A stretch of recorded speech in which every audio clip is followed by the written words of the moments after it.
Manood,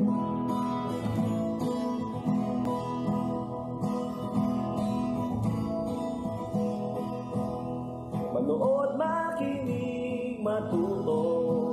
Manood, makinig at matuto.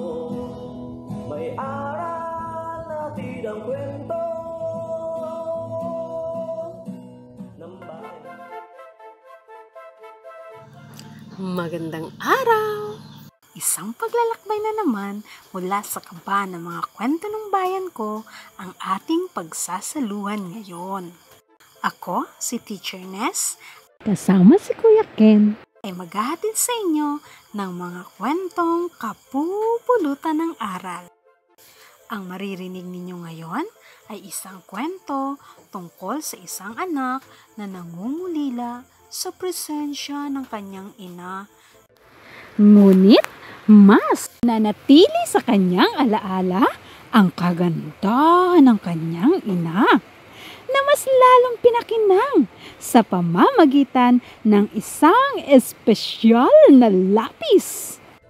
Ang kwentong ito ay pinamagatang Espesyal na Lapis.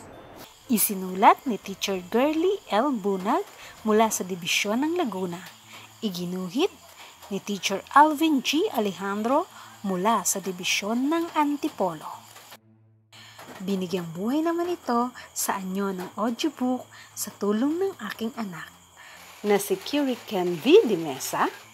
Ako si Teacher Nezeline V. De Mesa mula sa Dibisyon ng Occidental Mindoro.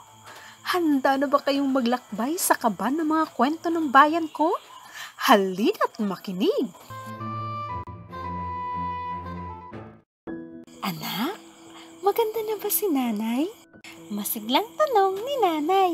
Mula sa kaliwa, pakanan ay sisipatin ko ito ng tingin. Ang ganda-ganda mo po, nanay. Ganito ang bawat umaga namin noon. Ganito ko rin siya naaalala sa harap ng aking salamin. 2 taon na siyang pumanaw. Ngunit maganda pa rin siya sa aking alaala. Naalala ko pa ang kaarawan ni nanay noon. Tumabi ako sa kanya sa kama. Mula sa aking bulsa ay inabot ko ang aking regalo. Para po sa iyo, pinag-ipunan ko po iyan. Pinakiusapan ko po si tatay na bilhin iyan sa palengke. Nakita ko ang ngiti ni nanay. Salamat, anak. Palagi ko itong gagamitin at dadalhin saan man ako pumunta. Sabay yakap niya sa akin ng napakahigpit. Kinuha ko ang espesyal na lapis sa kanyang kamay at aking tinasahan. Habang kinikilayan ay kinakausap ko siya. Ayan! Ang ganda-ganda mo pa rin, nanay. Magpagaling ka na po agad. Gusto ko na pong makita ng iyong mga estudyante, sabi nila sa akin. Noon, tuwing umaga, madalas kaming magkasabay na pumasok sa paaralan. Palagi niyang pinag-ahandaan ang pagharap sa kaniyang mga estudyante. Anak, pahiramin mo naman ako ng iyong pantasa. Nawala na kasi ang pantasang ginagamit ko. Wika ni nanay. Sige po, nanay. Magalang kong sagot sa kanya. Mabilis ko itong kinuha sa aking bag at inabot sa kanya. Minsan tinanong ko siya, Nanay, bakit mo po sinusulatan ng iyong mga kilay? Napangiti si nanay. Ito ay pampaganda ng kilay. Masiglang sagot ni nanay. Anak, maganda na ba si nanay? Gaya ng palagi niyang tanong. Ikaw po ang pinakamagandang nanay at guro sa buong mundo. Sabay yakap ko sa kanya. Isang araw, hindi ko na siya nakasabay sa pagpasok sa paaralan. Hindi niya na rin hiniram ang aking pantasa. Sabi ni tatay, may sakit pala si nanay, kaya dapat magpahinga. Si tatay na ang naghahatid at sumusundo sa akin. Kaya tuwing pag-uwi ko ng bahay at kapag gising siya sa kanyang kama, kinakantahan at sinasayawan ko si nanay. Sinusuklayan ko lagi si nanay kahit manipis na ang kanyang buhok. Pero dahan-dahan lang, baka kasi nasasaktan siya.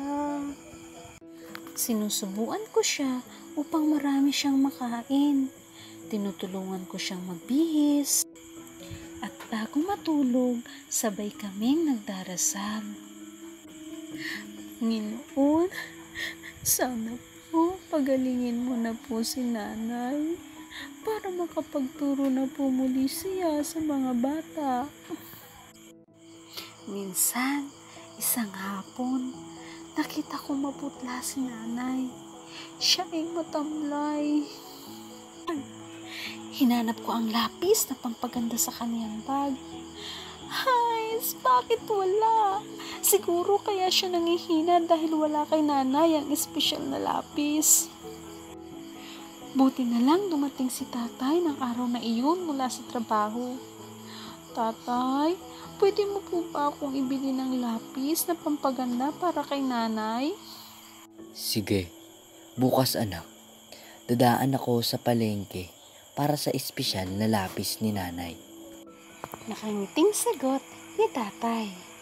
Kaya noon, habang kasama ko pa si nanay, palagi ko siyang kinikilayan.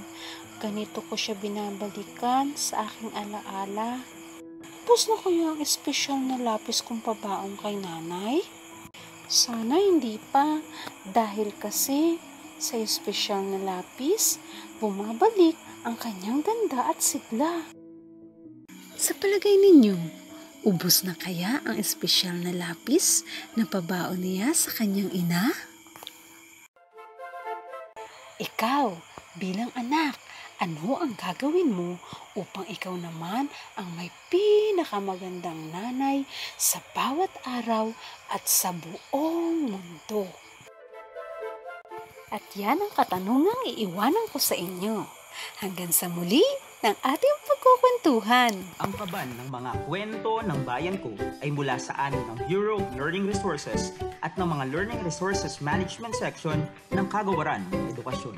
Manood, makinig, at matuto.